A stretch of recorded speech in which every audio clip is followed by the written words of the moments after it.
ज्योतिपूजन ही मुख्यतः लहान मुलांची जीवनदायिनी देवी आहे. ज्योतिपूजनाचे हे व्रत श्रावण महिन्यात दर शुक्रवारी करतात. ज्योती ही या व्रताची देवता आहे. ही लहान मुलांचे रक्षण करणारी देवी आहे. पहिल्या शुक्रवारी भिंतीवर गंधाने ज्योतीचे चित्र काढून स्त्रिया त्याची पूजा करतात. हल्लीच्या काळात छापील चित्राची पूजा केली जाते. घरामधील सर्व लहान मुलांचे औक्षण करून ज्योती मातेने त्यांचे रक्षण करावे अशी ज्योती मातेला मनोभावे प्रार्थना करायची अशी प्रथा आहे. श्रावणी शुक्रवार व ज्योतिपूजन हे अनेक घराण्याचा कुलधर्म किंवा कुळाचार आहे. श्रावणातल्या शुक्रवारी कुलदेवीची व देवी लक्ष्मीची आराधना करून सुवासिनींना भोजन व हळदी कुंकू, फुले, पाने व सुपारीसह दक्षिणा देऊन सत्कार केला जातो. ह्या विधीत सवाष्ण करणे म्हणतात. श्रावण महिन्यात 4ही शुक्रवारी संध्याकाळी सुवासिनीस हळदी कुंकवाला बोलवून त्यांना दूध, साखर, चणे, फुटाणे द्यावेत.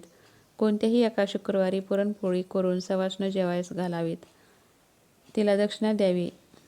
श्रावणातल्या 4ही शुक्रवारी ज्योतीची पूजा करतात. ही पूजा ही संतती रक्षणार्थ मानली जाते.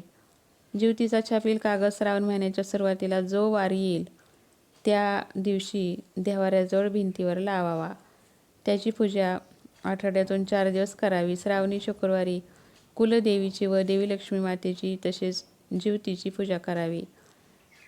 फुले, आघाडा, दुर्वा ह्यांची एकत्र केलेली माळ, हळद कुंकू लावलेले 21 मण्यांचे कापसाचे वस्त्र, गंध, हळदी, कुंकू, अक्षता लावून ज्योतीची पूजा करावी.